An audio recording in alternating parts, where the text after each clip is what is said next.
He's got like the moments The before. Ray-Bans. Yeah. So he does like I've never done this to glasses. He presses something and he's looking and he's waiting, touches his shirt, something happens, boom, exit wound. He hops the table. Yeah. And then there's a scramble and they're passing off like Yeah. pieces of something. And none of it makes sense. It's like there are a few individuals around Charlie who are not seeing to his safety.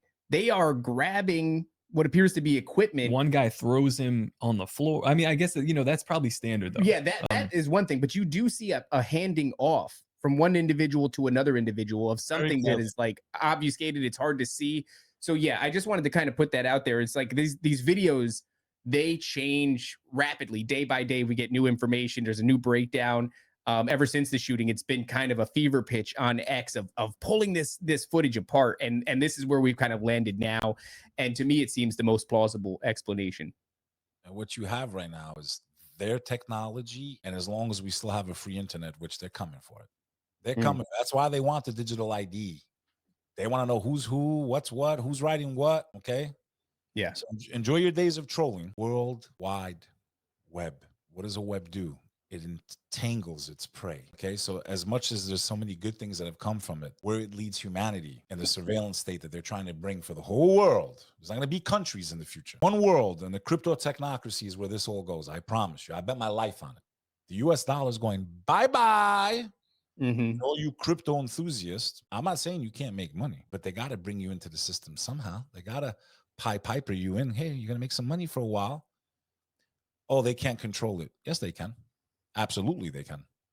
The only reason you have any value is because companies like Microsoft were some of the first companies to accept Bitcoin, stupid. And if the countries make it illegal for certain companies to accept certain currencies, what happens to the value of your currency? You can keep it in your wallet.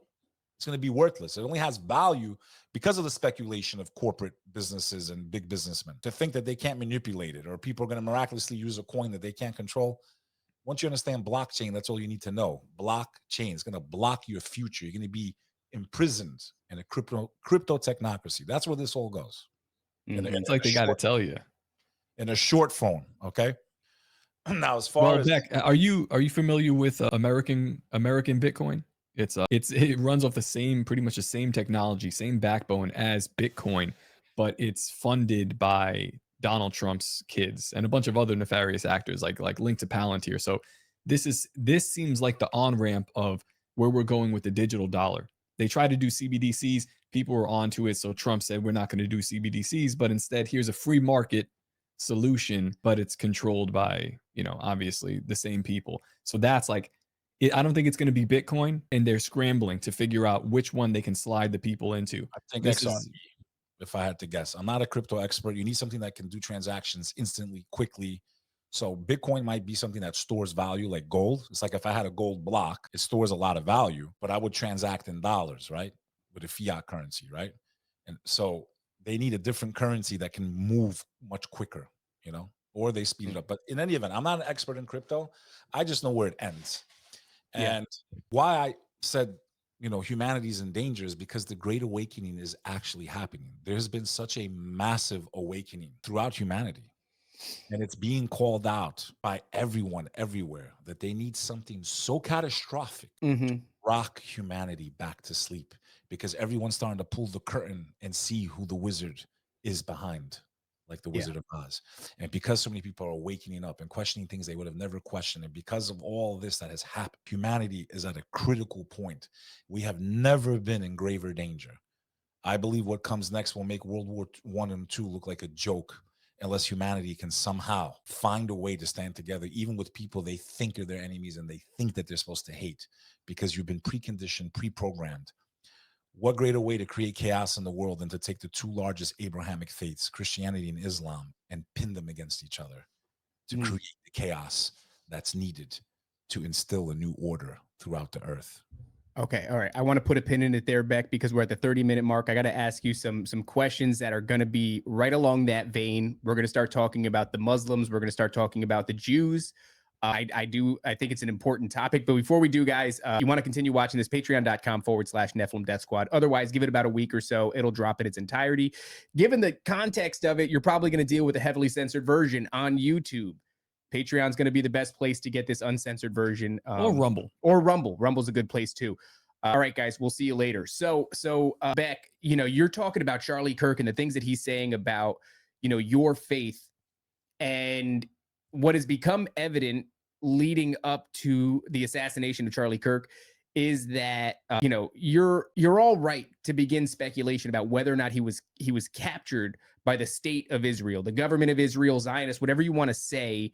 This idea that he was funded and that he started to go off the what's the expression? Reservation. Go off the reservation a bit. You know what I Yeah. mean? And so he starts to question narratives like October 7th, and he starts to become outspoken about it. And then he even allegedly expresses to those who are close to him that he's worried about being killed by them being the Jews, the state of Israel, whatever it is. There is also this is also like a delineation that needs to be made. And I think that Beck is probably a dude that will nail this, where like we say the Jews because it's easy. Yeah. Like, you know what I'm talking about. But when I say that, I'm talking about the satanic elite cabal that run this country. Not the guy at the deli that makes the sandwich. Yeah, I don't know that guy. No, not that guy. I'm talking about these people who are actually making decisions, who are probably, to be honest, are not even Jewish. I don't even know what Jews really are. No matter how many times we do an episode on it, it becomes more and more convoluted. But there's also, in conjunction with this Charlie Kirk thing and whether or not he was getting off the reservation, there's also this idea that there is an effort to almost weaponize the Muslims and the Christians against one another, right? You're talking about this divide that's being sown. And can they do this on though for a long time though? It's been going on for a long time. But how many times can you play that card? Because I was in New York City when 9/11 happened too, and I remember that was like the years or months after 9/11. If you were Muslim, if you look like Beck walking, if you look like me, I'm Puerto Rican. I'm white, brother. I'm a white. Yeah, well, dude, I got confused. I didn't go through what the Sikhs are not even Muslim. They're getting pulled out of the cops. Killed, I lived in New Jersey, and in my hometown around the same time 9/11, unfortunately for these Sikh dudes, they all started moving in to the neighborhood. Yeah, bad timing. And it was like, that's not even the same thing, but we didn't know. I was a kid, and it was like, I'm telling you, for me, how I looked, they were like, oh, dude, you're Muslim.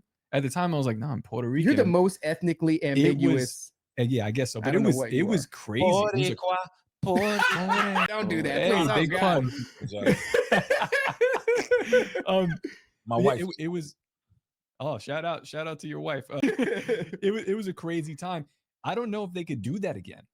I think they can. I think they got. I'll tell you what I'm seeing here. And remember, I've been paying attention to this since that time, right? Because I was there. I'm Muslim, right? So what I'm noticing though is people are calling it out on places like X. They're like, oh, they're gonna do the Muslim card again. They're gonna do so. I am seeing that refreshing breath of air.